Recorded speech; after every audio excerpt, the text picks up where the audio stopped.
Hey everybody, this is Chris with Backpacker Savings here on Thanksgiving 2011. Want to wish everybody a happy Thanksgiving. Today we're going to be talking about scams to avoid when backpacking Thailand. This was one of the more popular posts on our blog, so I thought it would be a good place to start with the video installment. I've been trying to record this for days and I keep screwing up, so we're going to power through this, going to keep the mistakes in there and just get this over with. The first scam that you want to be aware of in Bangkok is the gem scam. A lot of older travelers fall for this. You don't see as many young travelers and backpackers falling for it. But basically, some of the locals will try to sell you gems, rubies, jade, emeralds, stuff like that. Could be in a store, somebody could approach you off the street, and they market it as a way to go back and make a lot of money in your home country. They'll tell you that you can take them back and sell it in your home country for a big profit. That is not true because the stones are usually fake. Once again, most backpackers usually aren't interested in trading stones, but if someone does pitch this to you, just beware, the stones are probably fake and you're not going to be able to make much money with it. The second scam you want to be aware of is the tuk-tuk driver voucher scam. If a tuk-tuk driver offers you a really low fare, like 20 or 30 baht to go 7 or 8 kilometers, just beware there's a catch. What they're going to do is take you to a store and put you in a high pressure sales situation. It could be a silk store, gems, silver, anything that tourists typically buy. And the driver's going to commission if you buy something. So they offer you the low fare in hopes that you'll go into the store and buy something, in which case they get the commission. Even if you wanted to buy the stuff that these store owners are selling, silk or gems or whatever, you're going to pay a higher price than if you were to go on your own because you have to support the driver's commission. So in general, just avoid this one. It's not so much of a scam as it is a way to just waste time and money. It's not worth the $1 or $2 you're going to save on the tuk-tuk fare, so in general, probably want to avoid this one. The third one you want to be aware of are people that claim to be travel agents on the streets. My first couple hours in Bangkok, a guy approached me on the street, started chatting me up, asking me how long I'd been there, where I was going next. And then he told me that he was a travel agent and could offer me some good deals on different packages. After backpacking through India for 5 weeks, I knew this guy wasn't telling the truth, but I went with him anyways.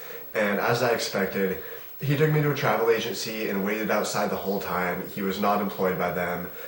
Once again, he was just hoping he could get a commission. If I had bought an airline ticket, package tour, because he had driven me there, he would have got a commission. Once again, even if you do need to book a plane ticket, train ticket, package tour, go to a travel agency and do it on your own. If you do it with one of these guys, you're going to have to support their commission, so you're going to pay more than if you were to do it on your own. Getting into some of the more specific and potentially expensive scams, you want to be aware of the Mission Medical Center on Koh San Road. Most backpackers staying in Bangkok do stay on Koh San Road, and this one is set up to be really convenient and easily take advantage of backpackers. If you come down with some kind of illness, you have a cut, scrape, infection, and you need medical attention, it's super easy to just walk right outside of your hotel or guest house or hostel right on Koh San Road, go across the street and get a checkup. Unfortunately, nobody knows how legitimate this place is. I didn't fall for this one, but I read about it in the travel forums that I'm active on. Looks like a guy went in, had his doctor's visit, they gave him a prescription, he went out to the front to pay for it, paid for the doctor's visit, paid for the prescription. They charged him like $75 or $90 for some antibiotics, and because he didn't know any better, he paid for it. When he walked out and went across the street to the pharmacy, they were selling the same exact prescription for $5 or $8. So this guy got ripped off for like 70 or 80 bucks. When he went back to Mission Medical Center, of course they wouldn't help him. They knew what they were doing the whole time. They ripped him off. He paid with cash, so he couldn't argue a credit card refund or a chargeback or anything. So in general, if you get sick or get an infection or whatever and you're staying on Koh San Road, do not go to the Mission Medical Center. Try to get to one of the actual hospitals. They're pretty easy to get to off the BTS SkyTrain. And you're more likely to get legitimate medical attention, and you're probably going to pay a fair price versus this place on Koh San Road.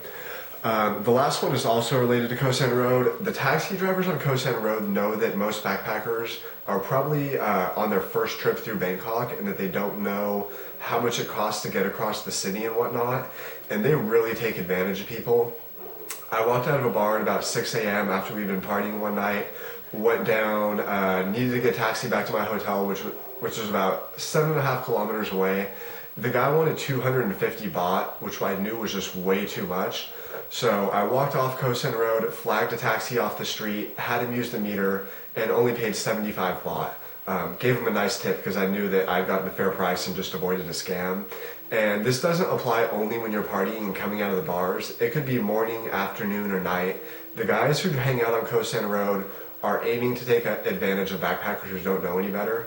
So whether you're staying there or you're just going up there to party, if you need a taxi off of Koh Santa Road, just walk a couple hundred meters off of the main avenue, flag one down that's driving, and always have them use the meter. Don't negotiate with them. Even if you get them down, if they start off at 200 baht and you get them down to 150 baht, that doesn't mean that you're getting a good deal. If you had them use the meter, it might still only cost 50 or 60 baht. So as much as you can, try to use the meter, don't negotiate with them. That is it for this first installment. Check back for installment number 2. We're going to be covering some of the more specific scams in the south of Thailand, Pattaya, Phuket, and Koh Phangan in particular. And these ones are important as they're potentially more expensive. Some tourists are getting ripped off for hundreds of dollars in the jet ski scam, and potentially dangerous. Some of these scammers are pulling guns and knives on tourists who don't want to pay after they realize they've been scammed. So check back for that part 2. That'll be coming out in a couple days. Once again, happy Thanksgiving, and make sure to check out our blog at backpackersavings.com/blog. Thank you.